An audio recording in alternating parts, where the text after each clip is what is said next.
నారా లోకేష్ గారు యువగళం పాదయాత్రతో దేశవ్యాప్తంగా mass leader image సంపాదించారు.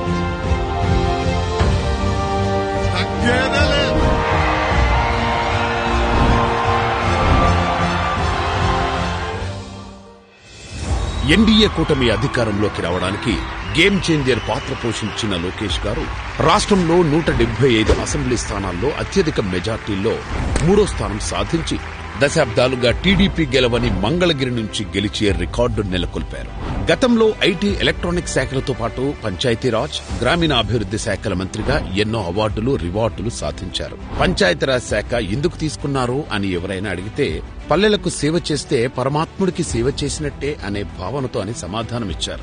కూటమి సర్కార్ కొలువయ్యాక లోకేష్ మళ్లీ అవే శాఖలు తీసుకుంటారని అంతా అనుకున్నారు. కానీ సవాళ్లను స్వీకరించడం, తండ్రి నుంచి వచ్చిన వారసత్వంగా పునికిపుచ్చుకున్న తనయుడు నారా లోకేష్ గారు ఐటీ, ఎలక్ట్రానిక్ శాఖలతో పాటు ఎవరు ఊహించని విధంగా మానవ వనరుల శాఖ మంత్రిగా బాధ్యతలు చేపట్టారు.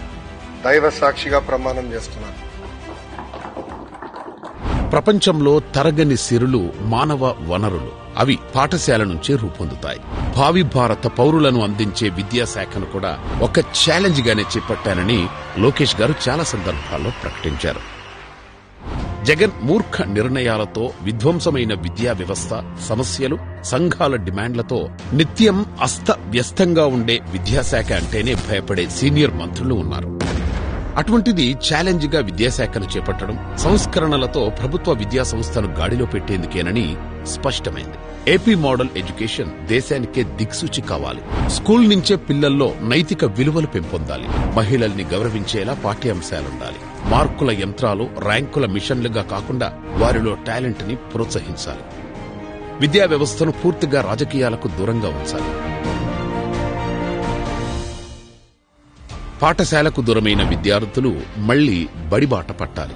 ఏ నిర్ణయం తీసుకున్నా విద్యార్థులు, వారి తల్లిదండ్రులు, టీచర్లు, సంఘాలు, విద్యావేత్తలు, ప్రజాప్రతినిధులతో చర్చించాకి తీసుకోవాలి. ఇవి పాఠశాల విద్య, ఉన్నతి విద్య, సాంకేతిక విద్యలతో కలగలిసిన మానవ వనరుల శాఖ మంత్రి నారా లోకేష్ గారి లక్ష్యాలు. ఆంధ్రప్రదేశ్ రాష్ట్ర వ్యాప్తంగా 44,285 ప్రభుత్వ పాఠశాలలలో 33,37,762 విద్యార్థులున్నారు. 1,87,805 టీచర్లు వీరికి విద్యా బోధన చేస్తున్నారు.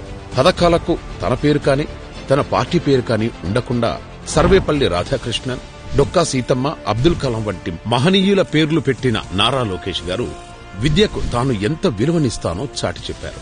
లక్షలాది మంది విద్యార్థులకు ఆయా ప్రాంత ఆహార సంప్రదాయాలను గౌరవిస్తూ ఆరోగ్యకరమైన పోషకాహారం అందించేలా డొక్కా సీతమ్మ మధ్యాహ్న భోజనం మెనులో మార్పులు చేశారు. మధ్యాహ్న భోజనంలో సంవత్సరానికి 62.56 కోట్లు ఆదా చేసేలా నిర్ణయాలు తీసుకున్నారు. పిల్లలకిచ్చే బ్యాగు, బెల్టు, షూలపై జగన్ బొమ్మలు, వైసీపీ రంగులు, జగన్ పేర్లు ఉండేవి.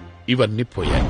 అందమైన యూనిఫామ్, ఎటువంటి రాజకీయ రంగులు పులమకుండా డిజైన్ చేశారు. విద్యా సంవత్సరం ఆరంభంలోనే సర్వేపల్లి రాధాకృష్ణన్ విద్యార్థి మిత్ర కిట్లో నోట్బుక్లు, బ్యాగులు, బూట్లు, బెల్ట్లు, యూనిఫామ్లు, ఆక్స్ఫర్డ్ డిక్షనరీలు ఉంటాయి. వాటిపై ఎటువంటి ప్రభుత్వ బొమ్మలు, లోగోలు, గుర్తులు ఉండవు. పుస్తకాల్లోనూ విషపురుగుల జగన్ బొమ్మల ప్రచారం ఉండేది. పాఠ్య పుస్తకాలు, నోటు పుస్తకాలలో ఏ ఒక్క రాజకీయ నేత ఫోటో లేకుండా ఆయా పాఠశాలలకు దగ్గరగా ఉండేలా డిజైన్ చేయించారు మంత్రి నారా లోకేష్ గారు. ఇతర రాష్ట్రాలలో అధ్యయనం చేయించి పాఠ్య పుస్తకాల బరువు తగ్గించారు. ప్రతి శనివారం నో బ్యాగ్ డేగా ప్రకటించి వచ్చే విద్యా సంవత్సరం నుంచి అమలు చేయనున్నారు. వచ్చే విద్యా సంవత్సరం నుంచి పాఠాలు చెప్పేందుకు మెగా డిఎస్సి ద్వారా 16,347 టీచర్ల భర్తీ ప్రక్రియ ఆరంభించారు. బోధనేతర పనులు టీచర్లకు అప్పగించకుండా విద్యా బోధనపై దృష్టి సారించేలా చేశారు. ఉపాధ్యాయుల ఒత్తిడిని పెంచుతోన్న యాప్ల భారాన్ని తగ్గించి సింగిల్ యాప్ తీసుకొస్తున్నారు. ఇకపై పాఠశాల అవసరాలు, సబ్జెక్టుల ఆధారంగా జిల్లాల వ్యాప్తంగా టీచర్ల భర్తీ ప్రక్రియ చేపడతారు. టీచర్ల బదిలీలో పూర్తి మార్గదర్శకంగా జరిపేందుకు సీనియారిటీ జాబితాలు రూపొందిస్తున్నారు.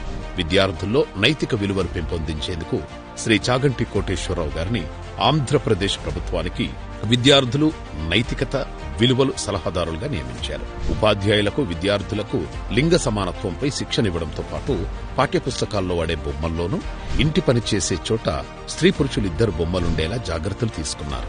సంవత్సరానికి 2 సార్లు రాష్ట్ర వ్యాప్తంగా ఒకే రోజున తల్లిదండ్రులు, ఉపాధ్యాయులు ఆత్మీయ సమావేశాలు నిర్వహించనున్నారు. విద్యార్థులకు హోలిస్టిక్ ప్రోగ్రెస్ కార్డులు అందిస్తున్నారు. ఇంటర్ విద్యార్థులకు మధ్యాహ్న భోజనం అమలు ఆరంభించారు. ఐటీఐ, పాలిటెక్నిక్ కళాశాలలను పరిశ్రమలు, సంస్థలతో అనుసంధానిస్తున్నారు. వొకేషనల్ లైఫ్ స్కిల్స్ శిక్షణ ఇస్తున్నారు. విశ్వవిద్యాలయాలకు వైస్ ఛాన్సలర్ల పేరు ప్రఖ్యాతులు ఉన్న విద్యావేత్తలను నియమించారు. విద్యా వ్యవస్థను ఇతర రాష్ట్రాలకు ఆదర్శంగా, మన విద్యార్థులను ప్రపంచంలోని అద్భుతమైన మానవ వనరులుగా తీర్చిదిద్దే లక్ష్యంతో పనిచేస్తున్న మానవ వనరుల శాఖ మంత్రి నారా లోకేష్ గారు చేపట్టిన మహాయజ్ఞం ఇది. సంస్కరణలు స్వాగతిద్దాం, సమస్యలు పరిష్కరించుకుందాం, విద్యాలయాలను విద్యా వికాస విజ్ఞాన కేంద్రాలుగా నిలబెడదాం.